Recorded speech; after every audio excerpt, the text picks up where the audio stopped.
Hi, my name is Tim Herriage. Thanks for being here. Thanks for sticking around late. This presentation is called The Ninth Inning, What You Should Do. And it's not out of arrogance that I say I can tell you what you should do. It's out of experience. I've been doing this 15 years. I've bought nearly 1,500 houses. And I started by buying a house that had a for rent sign nailed to a tree with 100% borrowed capital. So it's not like I came from money and had this handed to me. It's been a long, hard row, and we're still rowing. So thanks for taking your time. So we'll just go over a little introduction, a little overview, some reflection, some recaps, some forecasts, some strategies, and then have a little interactive discussion, give away some Home Depot gift cards, and then have a couple drinks until it runs out. Or until it's time to go home. My name is Tim Herriage, like I said, 6 times. I'm a former U.S. Marine. I've been buying houses for 14 years. It's actually 15 years coming up. I need to update this slide. Many of you know me from the REI Expo days. I was the founder of that, sold that a couple years ago. Used to own a Homevestors franchise. I've actually owned 3 different Homevestors franchises. I sold all of them for profits. It's a recurring theme in my life. I buy things and sell them for a profit. And I was also a development agent with Homevestors of America, which is the We Buy Ugly Houses company, which means I had up to 46 offices across the nation that I was responsible for training, mentoring, and supporting. A couple years ago, about 3 years ago actually, I started a company with Blackstone called B2R Finance. Did about $1 billion in single-family rental loans with them. Had an office on Madison Avenue, flew on a plane 5 times a week. I hated it. I was a W-2 for the first time, paid more in taxes than I ever have in my life in 2 years, and never will again. Fired my CPA because of that. I'm a consultant, but more importantly, I think of myself as a serial entrepreneur. So I'd like to talk a little bit about 2020 REI and kind of the reason I formed it last year and really what we're here to do. And we're here, the company, the group of companies is here to provide world-class customer service with the highest level of integrity. And integrity is just something that's so important to me, and it should be important to you as well. And we really have formed a kind of the one-stop shop for real estate investors. Talk about core values a lot.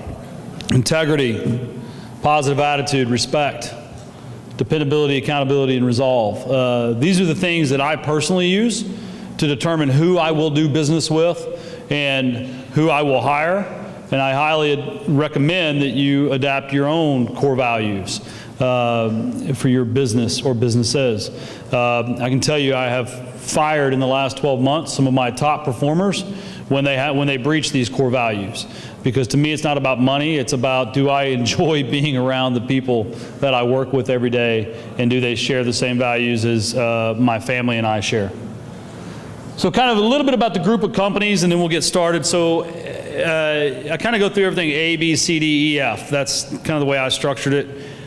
You have our acquisitions company, H&R Acquisitions. That company buys 4 to 6 houses a month on the wholesale market and wholesales them to other investors or our private equity fund.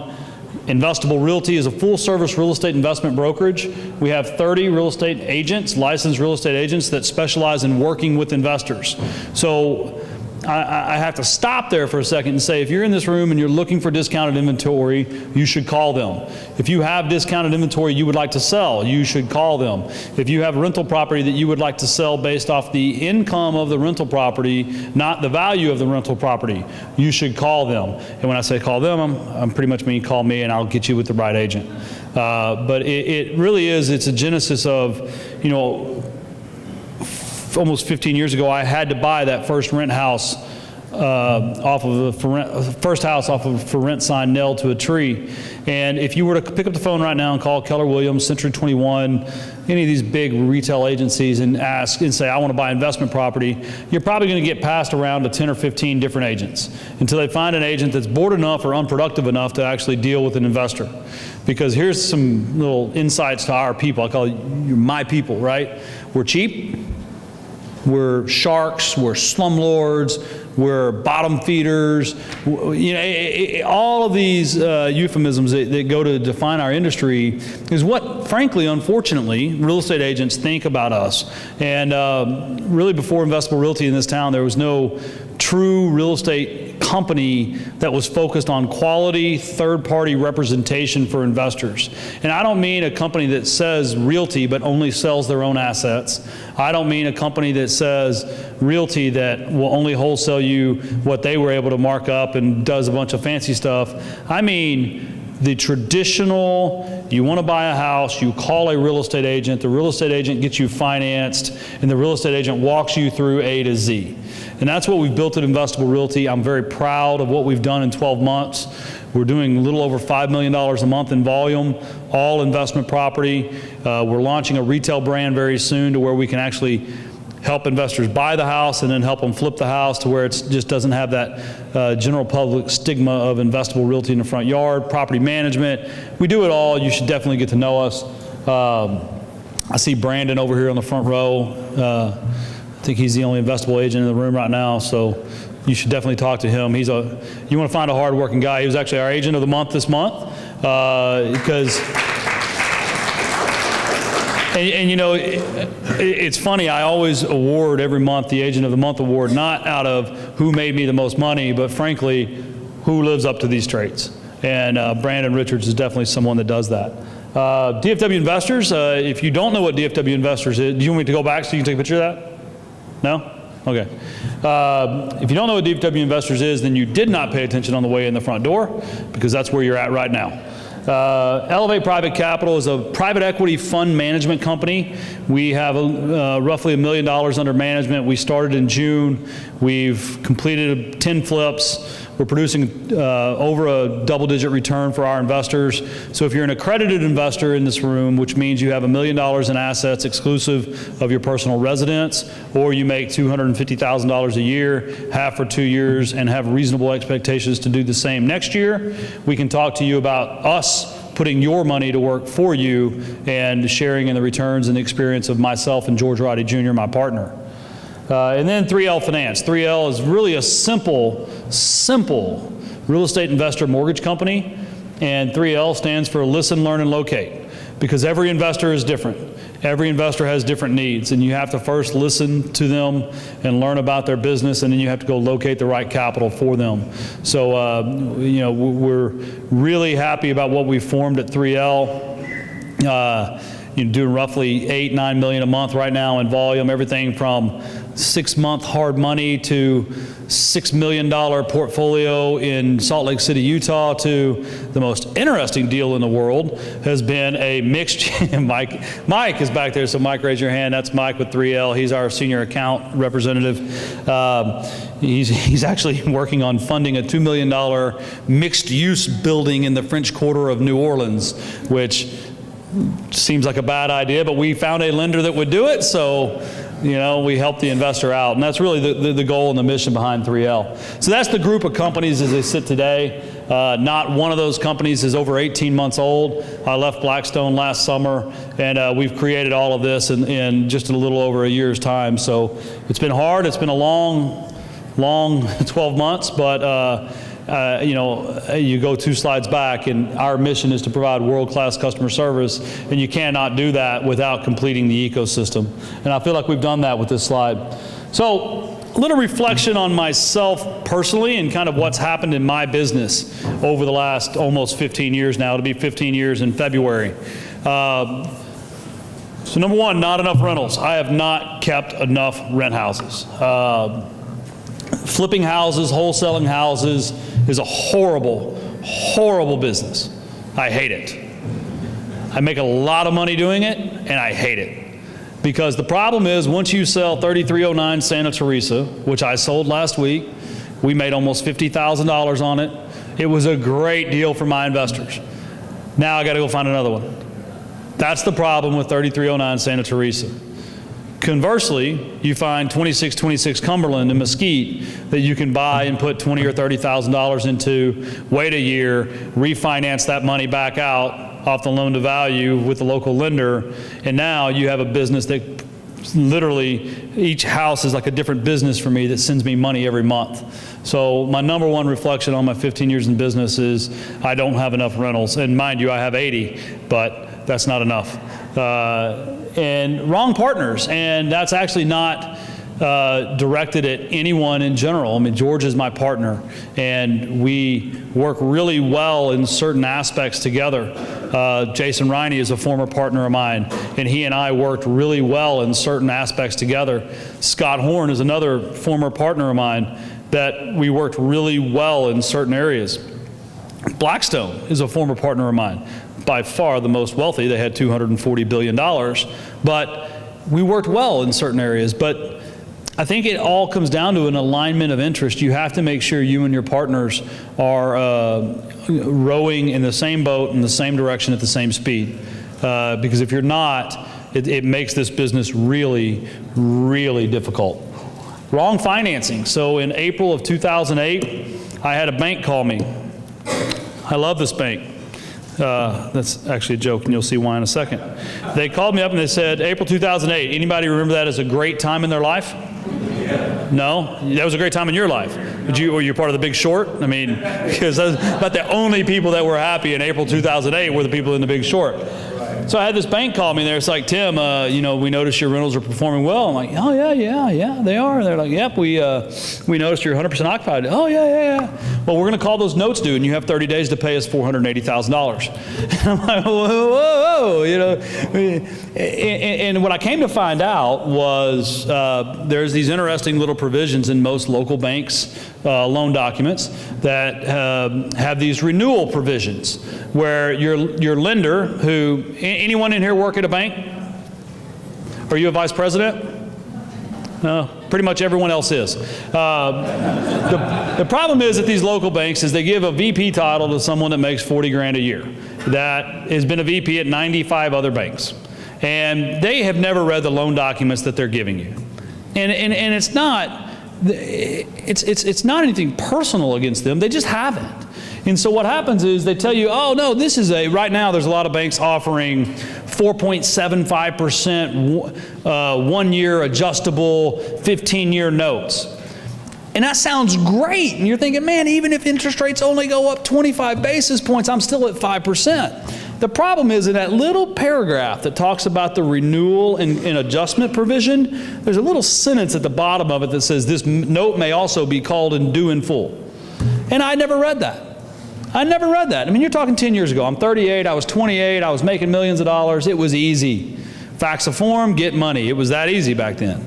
That's probably why the market collapsed. But the point is, I didn't know what I didn't know. And so a gentleman by the name of Fred Burley, that was one of the founders of Homevestors, had called me in 2006, the best year ever for me and my family. And Fred said, Tim, Lane at Jefferson Bank would like to meet with you. He wants to give you a line of credit. And I said, Fred, I got plenty of banks. I appreciate the call, but I'm not interested. Fred said, boy, where are you at? And I said, I'm at my office, Fred. He goes, I'll be there in an hour. And he hangs up. And mind you, it was only a 10-minute drive, but Fred was 80, so he needed an hour to get there. Fred Burley, by the way, great man. He died a couple years ago at the age of like 92 and drove to work every day. His commute got longer and his hours in the office got shorter. But anyway, Fred drives over to my office, gets out on his walker, comes in to my office and says, I'll never forget this. He just looks me in the face and says, boy, you need to meet with Lane. I said, Fred, I told you I got plenty of banks. I got more lines of credit than I need. He goes, well, you never know when a bank's going to tell you to go to hell. And so I met with Jefferson Bank and I set up a line of credit. And if it was not for Jefferson Bank and that line of credit in April 2008, I would have had a foreclosure. And I say that because you don't know what you don't know. And don't trust anyone, even if they have a VP title, because this market is going to change. We are in the best of times. The euphemism is make hay when the sun is shining, and folks, the sun is shining. So make hay, but you better know what's going to happen in a couple years, because this doesn't last long. And we'll talk about that more in a minute. rehab competency. So I learned this little terminology from Blackstone, levers, right? So there's these levers you can pull when buying houses. Number one is the price you buy the house for. You can pull that lever. You can pull it lower, you can push it higher. A lot of that, though, is dictated by the marketplace. What you can sell or lease a home for is a lever you can pull. You can deck it out to the nines, maybe get more. You can offer better terms on the lease, maybe get more. It's a lever you can pull. You can lease it out for less if you think you have a better applicant. All of these are levers, but the one in the middle, the rehab lever, is the one that you have to get good at. Because frankly, if you're going to be competing with other investors, they have the other two levers too. They have to decide what to pay based off their competition. They have to determine their exit strategy or their leasing strategy. But the renovation lever in the middle is the one that you have the most influence over. So when you're at a meeting like this and you walk past Ideal Floors and you don't bother to take the time to meet with them, guess what? You're a fool. Because if you don't know when your little carpet guy that's operating out of the back of his Chevy truck is going to have an accident or move to Maine. You just don't know that. You have to lower your rehab cost and be able to operate with some degree of certainty. General contractors could be the best choice. It just depends, because that lever is influenced by the last lever, depending on what your strategy is. So when I look at myself personally, it's probably still, George and I, we have 10 rehab projects on the ground right now, and it's probably, if I were to take the 100-hour week that I work and dissect it up, over half of it is dealing with renovation issues. Paying contractors, negotiating with contractors, calling on their lies, rewarding them when they do well. It's probably my biggest deficiency still to this day. I'm really good at a kitchen table. I'm really good on the sales side. I'm not that good with the attention to detail that it requires to manage a rehab on budget, on time, and on scope. And it's something that I stand here today. It's something I want to get better at, and I work at it. More sacrifice, right? So kind of on the line of one of the other bullet points on here about the partners, make sure your partners' goals are in line. Your partner may want to make a living this year. You may want to build a business. Those two don't mesh, right? Your partner may want to take money out of the business. You may want to put money in. There's a big difference there, and you're always going to have friction between you and your partner. So when I look back, I love my wife. She drives a very nice Mercedes. We live in a very nice neighborhood. Our kids go to a very nice private school, and the problem is they've been doing that for about 15 years. So there's, and by the way, I'll go back a couple slides and show you something. The kid on the right, that's taller than me, he's a 6'1", 190-pound 15-year-old. So he probably eats more than that entire section combined for breakfast. So, I should sacrifice more of my personal desires to feed him, I guess. But no more sacrifice when I look at where I am now and where I could have been if I would have not bought the $1 million house in 2006 and instead had kept more rentals. Which kind of parlays into the last one being the last one to the dance. So in 2006, when my wife and I made, 7 figures, we lived an extravagant lifestyle. And we still, we don't skimp at all, but you look back, and if we hadn't been in that position where we were selling a house for $200,000 less than we had into it, and we had instead had that cash available when the market dipped. There's a guy named David Sturmer. I love him and hate him. Sold him a house for $48,000 on 4215 Harper in Mesquite, 75150. And told him the house was worth about $85,000. It only appraised at $82,000, and I had to take a price reduction. So he sold that last year for $1.25. And I sold him to him in the 40s. So it's just one of those things. We were doing what we had to do during the down cycle to pay for our lifestyle, where we could have been paying for lifestyle years to come. So as I stand here today, I wish I had made more sacrifices when I was younger. Mind you, I'm only 38. The gray is my wife. No. And being late for the dance. You're too busy digging out of your hole and you don't realize what's going on around you. There are literally houses in Dallas County that are selling for 2 times what they were 7 years ago. And it pisses me off every time I drive past them. Every week I drive through a neighborhood where I say, yeah, I bought a house on that street, and someone says, for how much? I'm not telling you. Because literally there was this one on Joyce Way in North Dallas off of just south of Forest where the lots are now going for $800,000 for the lots. I sold the house for $250 6, 7 years ago. It's just one of those things, time value of money. And so my office is at the High Five in Dallas, and I am going to talk about the recap and stuff in a minute, but these are just important context. My office is at the High Five in Dallas on the 11th floor, and we overlook downtown Dallas and Loop 12 and all of East Dallas. And people ask me all the time, like, oh, what a view. And I'm like, all I see is opportunity. Because my mother-in-law lived on Swiss Avenue. Anyone not know where Swiss Avenue is in Dallas? You don't? Oh, you got to listen to the questions better. Okay, does anyone not know where? No. So when they lived on Swiss Avenue in Dallas in the 50s, they made fun of where they were building Loop 12 because it was so far out in the country. You know, that road that's about 10 miles that way. So it's one of those things that when I reflect on the last 15 years of my business, it's if I had kept more properties, I would probably have just bought a bigger ranch. Instead of the little 100 acres I bought last week. So, wow, this turned out really small on the screen. So I want to talk a little bit about what's going on. And by the way, if you'll email slides@timherriage.com, I'll send you a PDF copy of all these slides tonight. Slides@timherriage.com.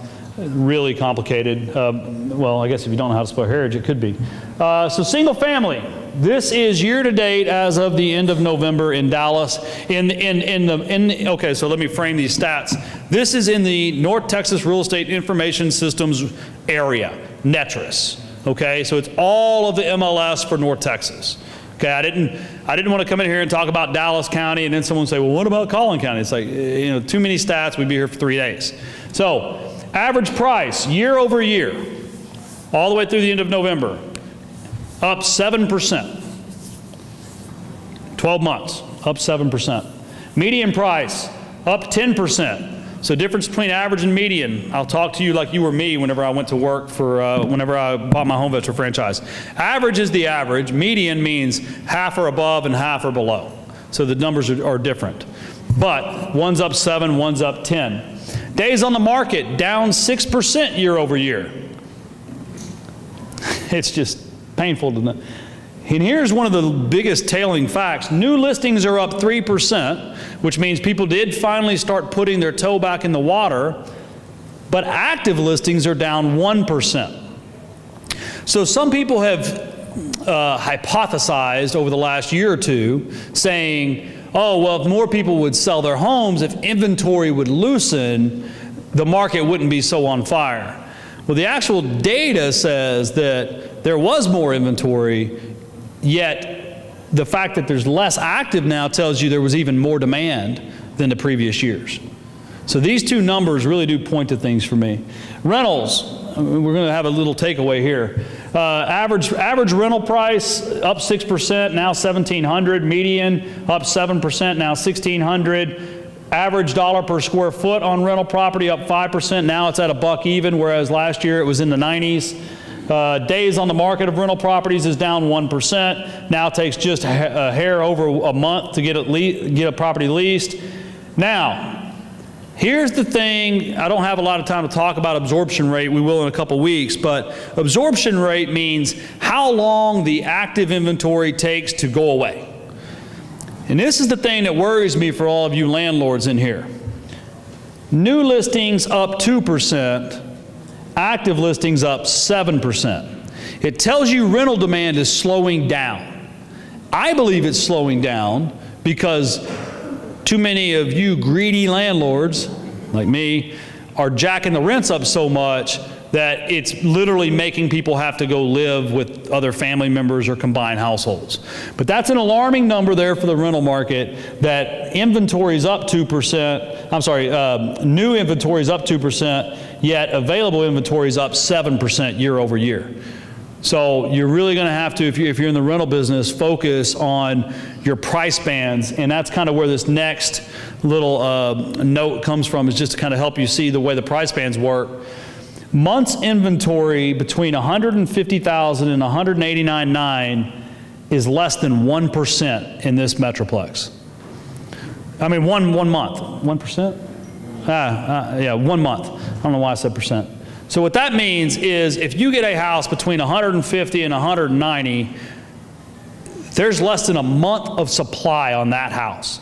So 43% of the state of Texas can only afford a mortgage on a $140,000 house. It's probably, George, the reason Santa Teresa just sold for so fast, so far above market. This is the most starved segment of the marketplace.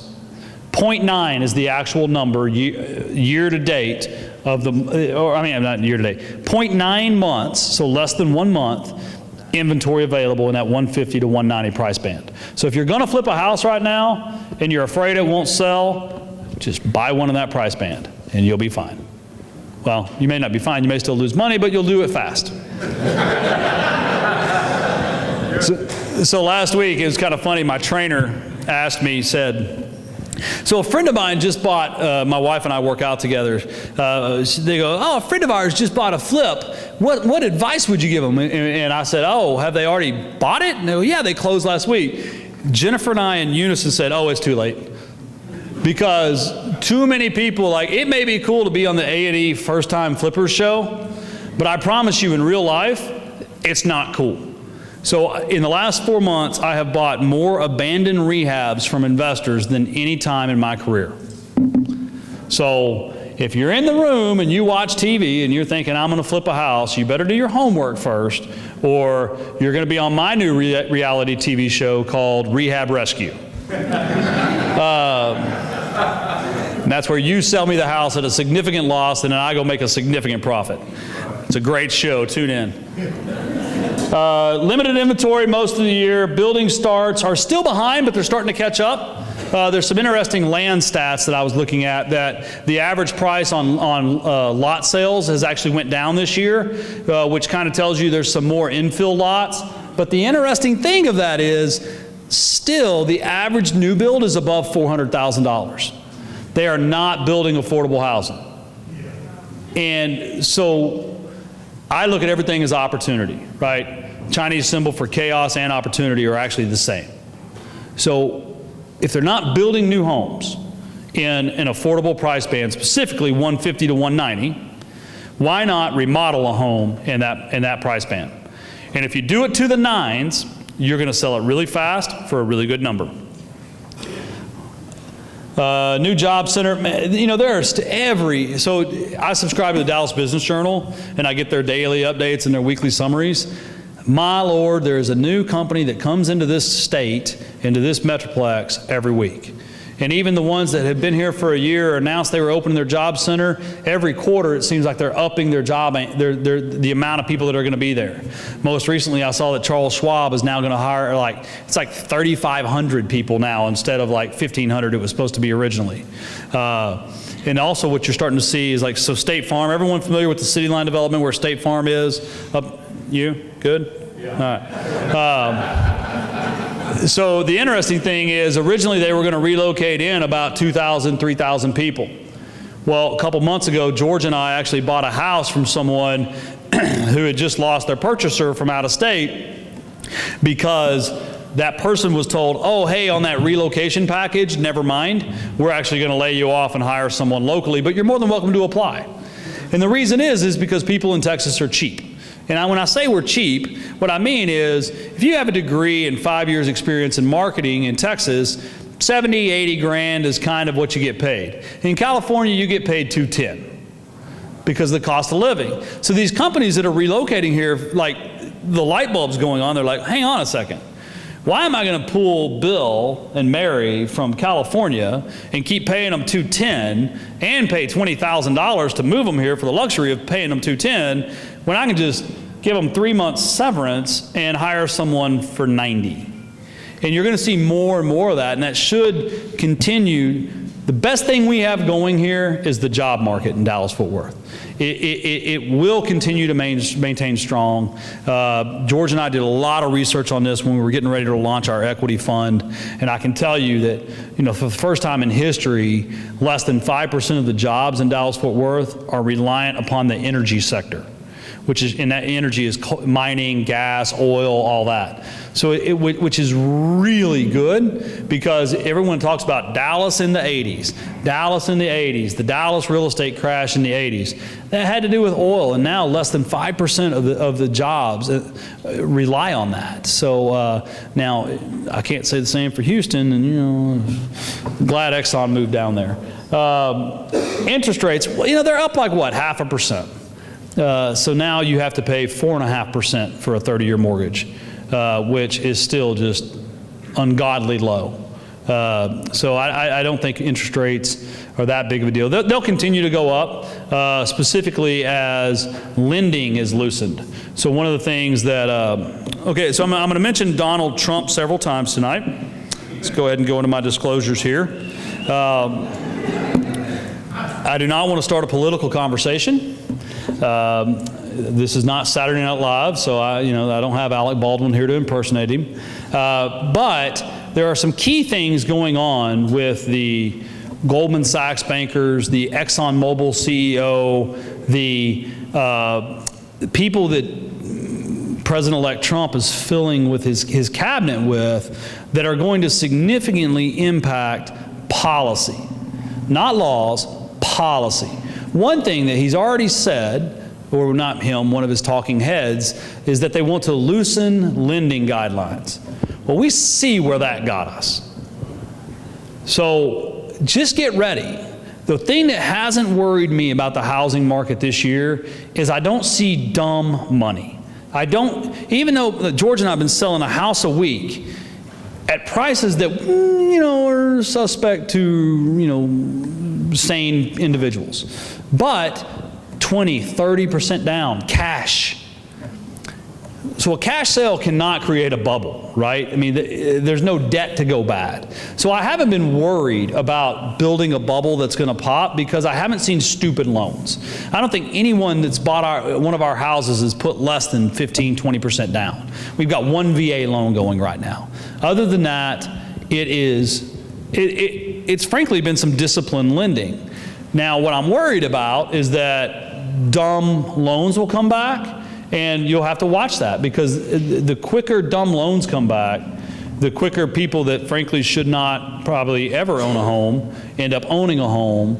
And then when these job centers slow down the hiring, when we do hit a little recessionary period, that's where things go bad. So you definitely have to watch interest rates, because frankly, as rates tick up, that's typically a sign, and mortgage volume stays the same, that's typically a sign that they've loosened lending regulations.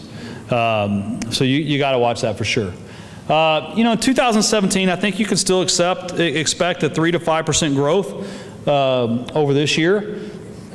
And every market's different, right? So I don't want to get into, well, Richardson's going to go up 10%, and the Colony, it'll go up another 20%. There's no need to do that. In general, across Dallas-Fort Worth, 3 to 5%, most likely 5%, it will be prevalent. Now, and that's significant, because historically we average around 2. So still, 3 to 5% is 50 to 200% of the average. So it's still very significant. Inventory, it's going to get really tight again in March. The spring season just typically ignites things. By then, the new president and Congress will not have had time to enact any policy changes or laws that affect things.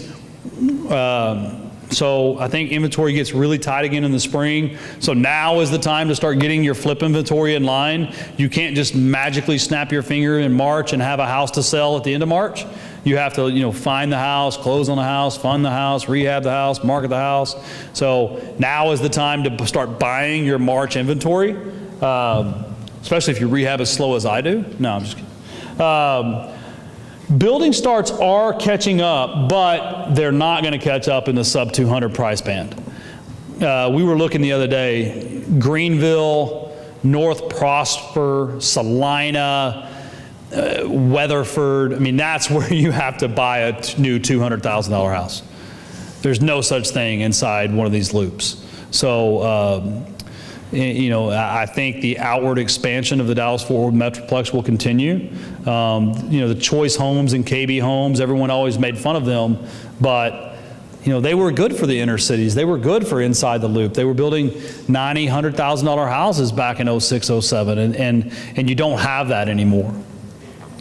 There will be more new jobs. I mean, the state of Texas, Dallas-Fort Worth specifically, with our airport and our transportation, and so here's the thing, 50,000 new jobs along the northern corridor.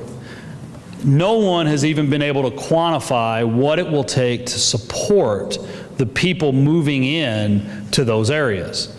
Dry cleaners, restaurants, service companies, all of these people moving, these 50,000 plus people, half of which should be here by the end of this year, they have to eat, they have to be taken care of, and so you're going to see secondary and tertiary level jobs get created up in that area. The problem is you're not looking at $200,000 a year jobs. You're looking at $30,000 and $40,000 a year jobs. And those people have to have a place to live. So you should really, in my opinion, an investor would be smart and diligent in focusing on affordable housing right now. And when I say affordable, this is weird, I mean below $200,000. Because above $200,000, I read a stat, it's like 27% of Texans can afford that. 43% of the state can only afford a $142,000 mortgage. Interest rates will continue to go up. About half the jobs will get here. So it's interesting, of the 50,000 jobs kind of within 20 miles of Frisco, they're saying less than 10,000 of those people have actually moved here yet. Yeah, right, David is like, oh my gosh, where are we going to put all these people? Hopefully in our rent houses. And then Trump, I mean, look, I don't like the guy, but I love the guy, right? We got a real estate investor in the White House. So it's got to be good for us, right? It's probably going to suck for the country. It'll be the first time we ever file bankruptcy as a country. But no, I mean, so look, you gotta educate yourself. You gotta read the Journal, Wall Street Journal. You need to read the Dallas Morning News. You need to read the Dallas Business Journal, because macro trends, things that happen in Ohio, will affect what happens here. It will affect, I mean, the cost of living. It'll affect the availability of financing. And you have to watch out for, so I should have had a whiteboard up here. So one thing you watch out for, I was telling people in my office the other day, so right now, raise your hand if you flipped a house this year. Sold a house. Great. So did you, right now, keep your hand up if you actually gave any seller contributions. Yeah. Not right now, right? Those of you that have been doing this longer than 5 years, remember when you were 3 to 6% on every house you sold, you were giving in seller contributions. So that'll be actually the first thing that comes back. So when you're running your comps, watch out for that. Because the first thing that comes back is seller contributions. So right now, prices are going like that. In seller contributions, there are none.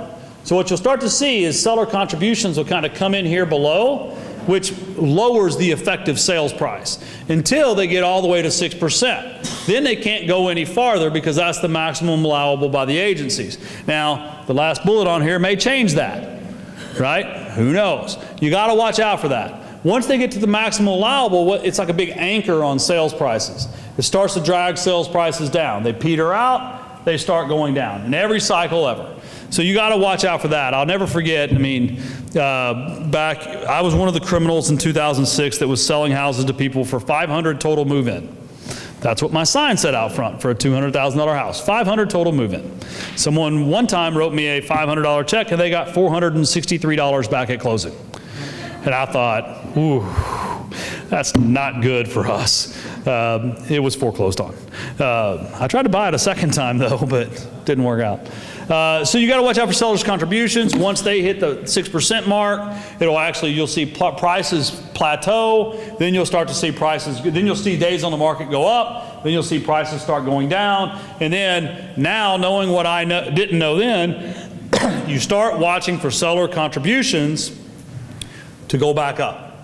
Because once they go back up, that means the market's strengthening. And then it gets even, and you have the trough is when there's no seller contributions and houses are selling at current list price. That's the trough. That's what you got to learn to watch for. Because after that point, what happens is Mike calls and says, I need $3,000 in seller paid closing costs. And I say, well, add it on top, buddy. Whereas 6 months before, I would have said, great, no problem.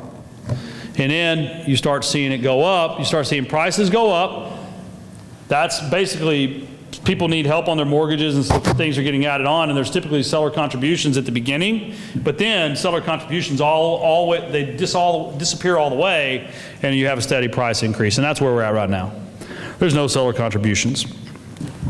It was funny, my realtor the other day, wonderful lady by the name of Jennifer, my wife, literally told an agent with their repair amendment, said, hey, look here, it's a seller's market, you should try again. And literally it went from like 13 items to 2. I mean, we didn't even bother countering their repair amendment. We just told them, yeah, you should try again. So, J.P. Morgan Chase issued a very, very interesting point paper on the housing market, comparing it to a baseball game. And I love baseball analogies. I suck at baseball, and I enjoy watching baseball, but I love baseball analogies because it's kind of America's sport, right? No period of economic expansion has ever lasted longer than 10 years. That's a fact, just so you know. Can interest rate normalization prolong the recovery? And that's why this presentation is called the 9th inning. Because we don't know if it's the 9th. We don't know if we're in the 9th inning of this recovery. What I can tell you is the recovery began in late 09. Late 09 is when the recovery began. Do we have 2 years? Do we have a year? And that's like the end of it, right? So we know it can't go past 2019, and 2017 is 3 weeks away. Okay? So you got to think about that when you're making your decisions. And, that's kind of, if you Google this phrase, or just J.P. Morgan Chase innings of recovery, it's a really good white paper you should read. And so that's kind of where I've determined my strategies for this year and next. And this is just, so we always exercise in my business all of these exit strategies. It's just because the most expensive house I've ever bought is $3 million. The cheapest I ever bought was $3,000. Right, so we generate a lot of leads and we meet a lot of sellers, and I pride myself in building a team around me that knows what to do with every lead. But in order of priority for 2017 is fix and flip, wholesale, and so the difference between wholesale and assign, wholesale is when you buy the house, clean it up, make it look pretty, and stick it on MLS. Right? So you're looking for an investor on the public market. When you assign a property, it's when you're doing it off market and you're sending an email blast, or you're coming to DFW investors and handing out flyers. So we've had good success in wholesaling, buying a house, cleaning it out, putting it on MLS. We'll assign this year. And buy and hold is frankly low on the totem pole. George said to me last week, he said, Tim, let's don't just buy a rental to say we bought a rental. He said, these margins are great. Let's keep doing it. And that's the way we look at it for our fund. I will still buy some little rentals in my personal portfolio. I'll probably buy 10 next year. But it's, as far as my large business, I'm focused primarily on buy and hold with some wholesale mixed in there. We'll probably do some, I'm focused primarily on fix and flip, some wholesale mixed in there. And then you notice in 2018, I think the majority of 2018 I'll be focused on buy and hold. I just don't see us making the full 10 years. I think we'll make 8. maybe 9. So by 2018, our primary focus will be buy and hold, assigning after that to lessen market risk, fix and flip after that, and then wholesale. And, look, I could be wrong. I hope I'm wrong, because then I'll be fixing and flipping and making tons of money. These things, history does repeat itself, specifically in real estate market cycles. So I'm going to wrap up and then take questions. So George and I, some of you have actually asked me about my expo that I said I was going to do in an email and then decided I wasn't. So in January, there is no DFW investors meeting. Instead, what George and I are going to do is a 2-day workshop. That 2-day workshop will be at my headquarters in Dallas. If you're not buying 10 houses a year, this workshop's for you. We'll help you make the most out of your year. It's like $500 plus $200 if you want to bring a spouse, if you sign up before the end of this year. We've got some little bonuses. 3L Finance, the mortgage company, will give you a point back on your next loan, $6,000 commission voucher from my brokerage, 3 months of the FLS of one FLS list, a ride along with me or George, and then you can just go talk to George about this, or it's on the website. But that's what we're doing next month. It'll be just 2 days of looking at properties and talking about our goals.